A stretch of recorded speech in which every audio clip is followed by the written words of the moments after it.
The void between stars had long beckoned humanity forward, but none could have predicted how quickly they would master it. In the year 2157, the discovery of quantum fold technology changed everything. What began as a theoretical physics breakthrough in a basement laboratory at MIT became the cornerstone of humanity's ascension to the stars. Dr. Sarah Chen stood at the observation deck of the Terran Alliance headquarters, watching ships slip in and out of fold space above Earth. Each vessel's transition created a brief, beautiful distortion in the fabric of space-time, like ripples in a cosmic pond. 20 years ago, she had been part of the team that made this possible. Now, at 53, she served as the chief scientific advisor to the Alliance Council.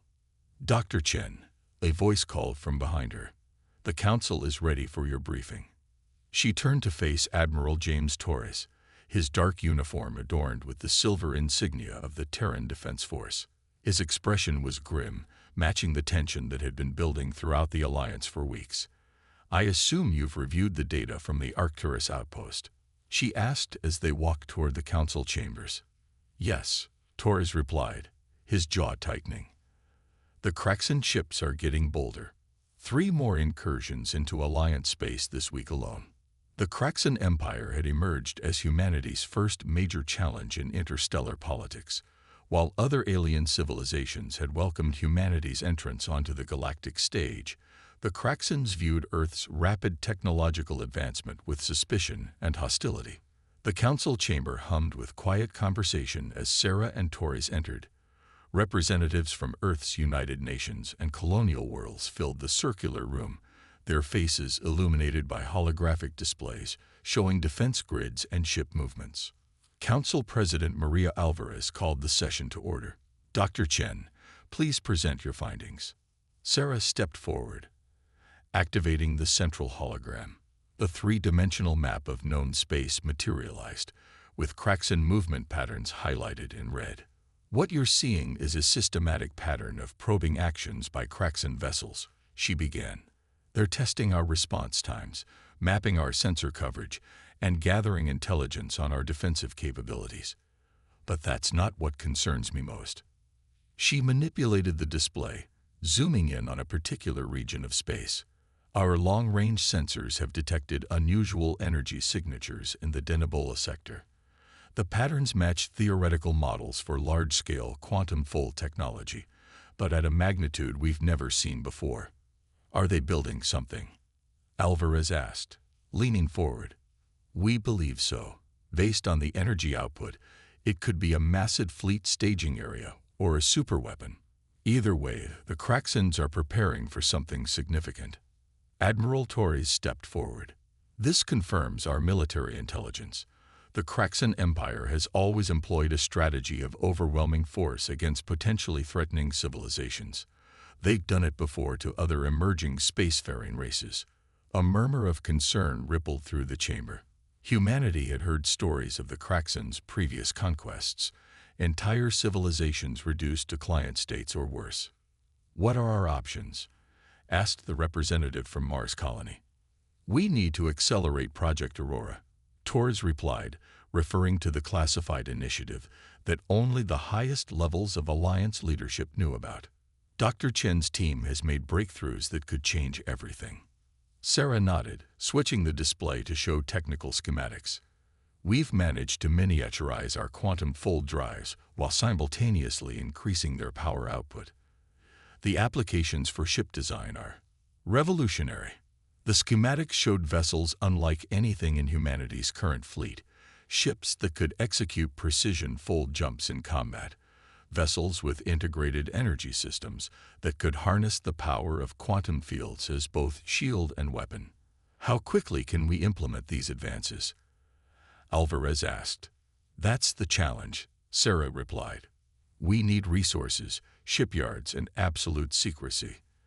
The Kraxans can't know what we're developing. Torres highlighted several locations in the holographic display. We've already begun constructing hidden facilities in asteroid fields and nebula. With proper funding and priority, we could have the first ships ready within 18 months. The council chamber erupted in debate, Some argued for diplomatic solutions. Others pushed for immediate military preparation. But as the discussion continued, a consensus emerged. Humanity would not wait to be struck first. "We've come too far to submit to anyone's empire," Alvarez declared, calling for a vote. "We will extend one hand in peace, but the other will hold a shield. Let it be recorded that on this day, the Terran Alliance committed itself to the defense of human civilization by any means necessary." As the council session concluded, Sarah returned to the observation deck. The stars seemed different now, their light carrying both promise and warning. Humanity had risen quickly, perhaps too quickly for some to accept, but they would rise higher still, and no force in the galaxy would hold them back. In her pocket, she felt the quantum processor chip that would power humanity's next great leap forward. The Craxans thought they were dealing with upstart primitives. Soon, they would learn just how wrong they were. The Craxan warship emerged from hyperspace like a wound in reality, its crystalline hull reflecting the light of Earth's sun. At 15 kilometers long, the vessel dwarfed anything in humanity's visible fleet. Its arrival sent emergency alerts blaring through every defense station in the solar system. High Empress Nxterra stood on her command deck, her iridescent scales shifting colors with barely contained anger. The human homeworld hung in space before her, blue and fragile. How dare these primitives reject her empire's protection? How dare they continue their unauthorized expansion? "Message from Terran Alliance headquarters," her communications officer announced. "They're requesting our diplomatic credentials." Credentials? Nxterra's laugh was like breaking glass. "Show them our credentials." At her command, 1,000 smaller ships emerged from fold space around her flagship. Each vessel bristled with weapons that could reduce a city to ash. This was how the Craxan Empire had maintained order for 10,000 years, through overwhelming displays of force. In her office at Alliance headquarters, Dr. Sarah Chen watched the Craxan fleet's arrival with outward calm. But her hand trembled slightly as she activated the quantum-encrypted channel to the hidden shipyards scattered throughout human space. 3 words: "Execute Protocol Omega." Admiral Torres burst into her office. "They're demanding to address the full Alliance Council. Not just representatives. They want every major human leader present. They want to demonstrate their power." Sarah replied, standing. "Make sure everyone remembers the contingency plans." The council chamber had never felt so crowded. Every colonial governor and Earth nation leader attended, either in person or via hologram. The air was thick with tension as High Empress Nxterra's image appeared before them, 3 times human height. "Children of Earth," she began, her translator converting her crystalline language to Earth standard. "Your species has shown remarkable potential. Your quantum fold technology, while crude, shows promise. This is why we have chosen to offer you a place within our empire." Council President Alvarez stood, her voice steady. "With respect, Your Majesty, we are not seeking admission to any empire. The Terran Alliance is a sovereign." Silence. Nxterra's image flickered with rage. "You mistake this for a negotiation. We have watched your kind spreading through space like a virus, establishing colonies, building ships, developing technologies beyond your understanding. This ends now." The Empress's next words fell like hammers. "You have 2 standard cycles to surrender control of all your quantum fold technology, dismantle your military vessels, and accept Craxan oversight of all your worlds. Refuse, and we will demonstrate why no civilization has successfully defied us in 50 generations." Sarah exchanged glances with Torres. They had expected this, planned for it. But the reality of the moment still sent chills down her spine. "And if we accept?" Alvarez asked, though everyone knew humanity's answer. "Then you will live in peace under our protection. Your scientists will work under Craxan supervision. Your resources will fuel the greater glory of the Empire. Your children will learn their proper place in the galaxy's hierarchy." The chamber erupted in shouts of protest, exactly as the Empress had expected. She raised a clawed hand, and silence fell. "You have 2 cycles," she repeated. "Choose wisely." Her image vanished. President Alvarez waited for the uproar to subside before speaking. "Dr. Chen, what's the status of our contingency plans?" Sarah stepped forward, activating the secure holographic display. Project Aurora proceeded ahead of schedule. The moment the Kraxan fleet appeared, we initiated our final preparations. The Empress believes she's giving us 2 cycles to surrender. She's actually given us exactly the time we need. The display showed hundreds of ships under construction in hidden facilities, vessels unlike anything the Kraxans had ever encountered. Each incorporated breakthrough technologies that Sarah's team had developed: quantum-integrated armor that could absorb and redirect energy attacks, gravity manipulation systems that could tear apart enemy vessels at the subatomic level, and weapons that could disrupt the very fabric of spacetime. "How many ships?" Torres asked. 200 supercarriers, plus escort vessels. The automated construction systems have been running at full capacity for months. But more importantly, Sarah highlighted a particular section of technical data. "We've solved the mass energy conversion problem. Each carrier can generate enough power to match the entire Kraxan fleet." President Alvarez studied the plans, her expression grim but determined. "The Empress expects us to spend these 2 cycles preparing to surrender or making futile preparations for resistance. She has no idea what's actually coming." "No," Sarah agreed.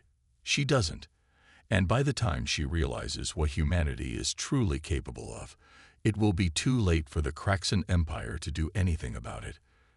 As the council session ended, Sarah returned to her office and activated a private channel to the secret research facility buried beneath Mars' polar ice cap. On her screen appeared the prototype of humanity's response to Kraxan aggression, a ship that would redefine the meaning of space warfare. The Empress had made her ultimatum. Humanity's answer would shake the foundations of the galaxy. Deep within the Martian polar ice cap, beneath kilometers of frozen water and carbon dioxide, humanity's greatest achievement was taking shape. The Nexus, as the facility's personnel had dubbed it, sprawled through artificially created caverns, its quantum-powered forges working tirelessly to build what many had thought impossible. Dr. Sarah Chen stood in the main control center, watching as automated systems assembled another supercarrier in the massive underground dock. The vessel's quantum-integrated hull seemed to drink in the light, its surface rippling with energy patterns that defied conventional physics. "Beautiful, isn't it?" asked Dr. Marcus Webb, her chief engineer. He gestured at the holographic displays showing construction progress across all secret facilities. 200 ships, right on schedule. The Kraxans have no idea what they're about to face. Sarah nodded, but her expression remained serious. "Have you completed the integration tests on the new quantum core design?" "Better than we hoped," Marcus replied, bringing up the test data. "The recursive energy loop is stable. Each core can channel enough power to match a small star. We've basically created artificial singularities we can control." The technology behind Project Titan represented humanity's greatest technological leap since the discovery of quantum fold drives. Each supercarrier contained innovations that would have seemed like magic just a few years ago. Gravity manipulation systems that could tear apart enemy ships, quantum shields that could absorb and redirect energy weapons, and drives that could execute precision fold jumps in the middle of combat. Admiral Torres arrived through the secure teleportation pad, his uniform slightly frosted from the molecular reconstruction. "Status report." "The fleet will be ready," Sarah assured him. "But there's something else you need to see." She led Torres and Marcus to a sealed chamber deep within the facility. Inside, suspended in a quantum containment field, floated what appeared to be a small crystal. "This is the key to everything," Sarah explained. "We reversed engineered it from Kraxan technology, but we've taken it far beyond anything they've achieved. We call it the Nexus Core." Marcus stepped forward. "The Kraxans use crystalline technology for their ships, but they've only scratched the surface of what's possible. We found a way to create a quantum entanglement network across all our ships using these crystals. The entire fleet will be able to act as a single organism, sharing power, coordinating attacks, and adapting strategies in real time. Torres studied the crystal, and you're certain they can't detect or counter this.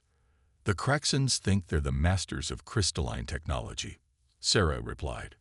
Their arrogance is our advantage. They haven't advanced their understanding in centuries. Why would they? No one has ever challenged them successfully.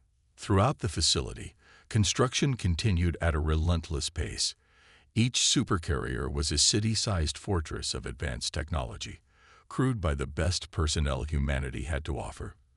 But more than that, they represented humanity's refusal to submit, their determination to forge their own path among the stars. In a secure briefing room, Sarah showed Torres the final piece of their plan. We're not just building warships, she explained, displaying schematics of the fleet's unique capabilities. We're creating a defensive network that can protect every human world. The carriers can generate quantum fields large enough to shield entire planets. Even if we can't defeat the Kraxans immediately, we can ensure they can never truly defeat us. What about the civilian evacuation protocols? Torres asked. Ready, Marcus confirmed. Every human colony has underground shelters equipped with quantum shields. If the Kraxans attack before we're ready, our people will survive. Sarah walked to the observation window, watching as another carrier's quantum core powered up for the first time, its energy signature rippling through subspace. 2 centuries ago, we were still burning fossil fuels and dreaming of reaching Mars. Now we're about to challenge the galaxy's oldest empire. How far we've come. How far we'll go, Torres corrected. The Kraxans think they're giving us an ultimatum. Instead, they're witnessing the moment humanity steps onto the galactic stage as a true power. As if in response to his words, alerts began flashing across the control center's displays. The Kraxan fleet was moving, taking up strategic positions around several human colony worlds.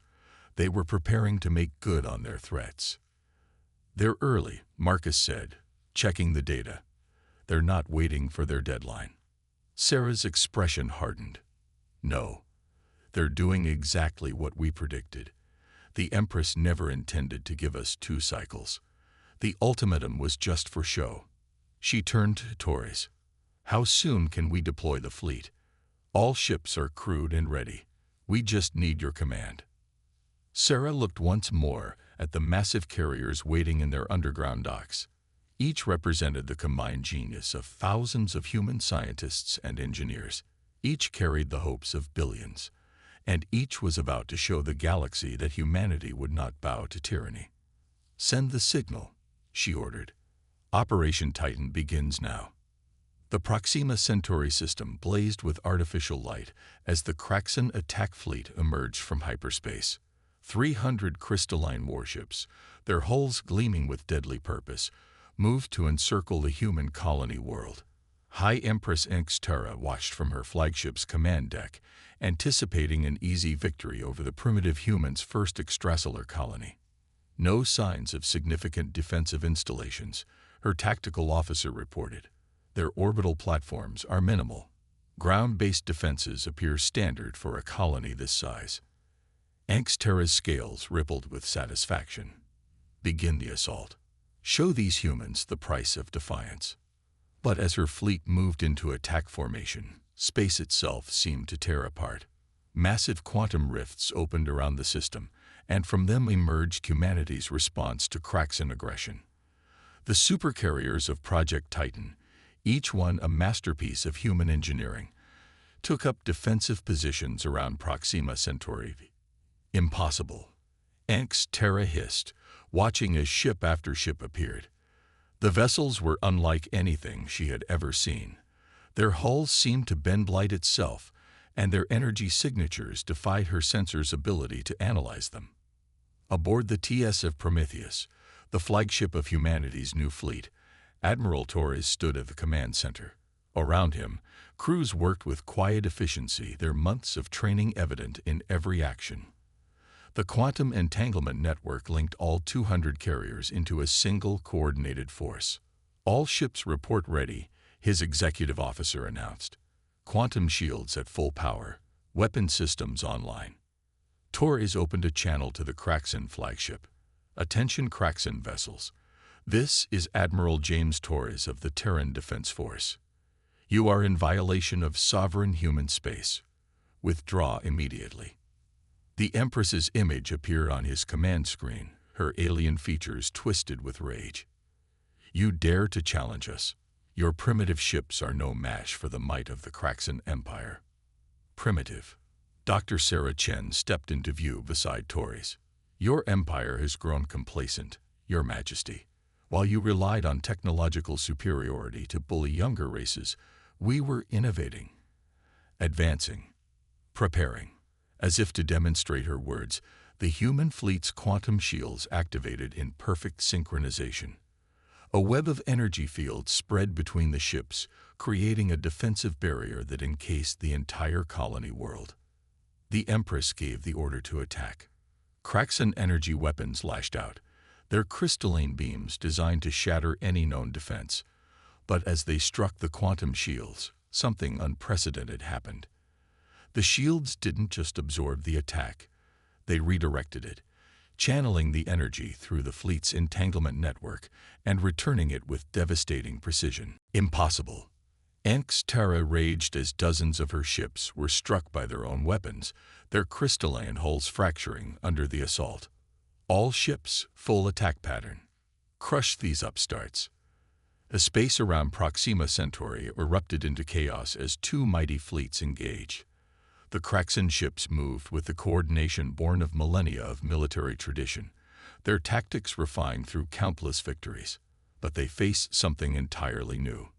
Human supercarriers executed maneuvers that should have been impossible, using their quantum fold drives to jump in and out of combat with precision that left the Kraxans struggling to track them. When Kraxan weapons struck their targets, the quantum-integrated hulls absorbed and redistributed the energy across the entire network, making each ship virtually indestructible. Target their command ship, Torres ordered. Show them what humanity's been working on. The Prometheus's main weapon powered up, its quantum core channeling enough energy to rival a small star. The beam that emerged wasn't just energy. It was a concentrated stream of warped space-time that literally tore through the fabric of reality. When it struck the Kraxan flagship shields, they didn't just fail. They ceased to exist at a quantum level. Terra watched in horror as her supposedly invincible flagship's defenses were stripped away. Impossible, impossible, she repeated, her certainty in Kraxan's superiority crumbling. Withdraw your forces, Torres demanded. This is just one battle group, Empress. We have more ships standing ready throughout human space. The choice is yours. Retreat and live, or continue this fight and watch your empire's myth of invincibility shatter completely. The Empress's image flickered as her damaged flagship struggled to maintain communications. Around her, more Kraxan ships fell to the human's superior technology and tactics. The impossible was happening. Her fleet was losing. This isn't over, she snarled before cutting transmission.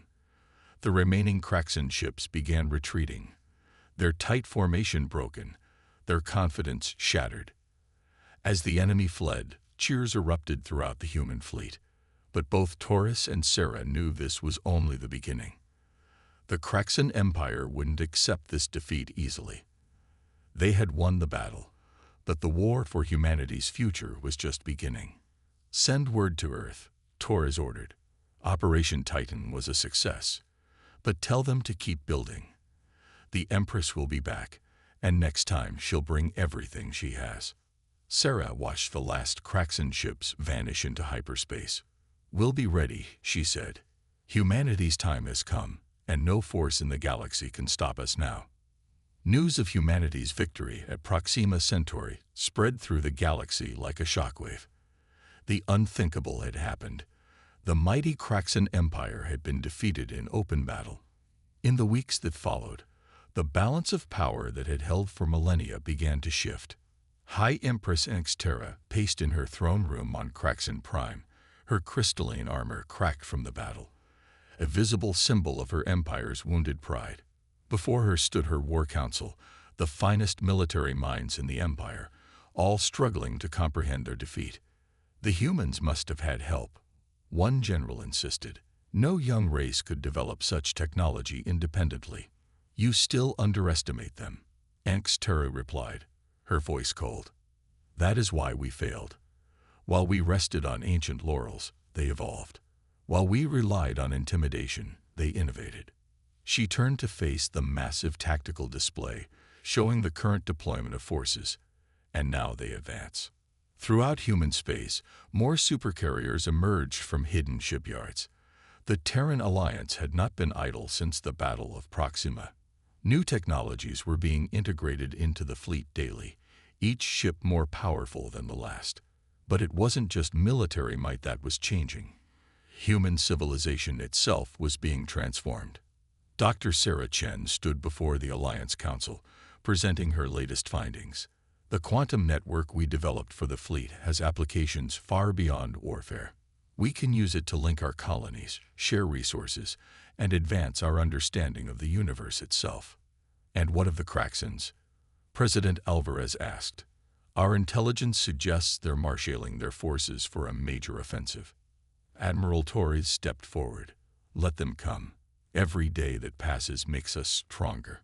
Our fleet now numbers over 500 carriers, each more advanced than those that fought at Proxima. But more importantly, we've learned something vital about ourselves. He gestured to the holographic display showing human space.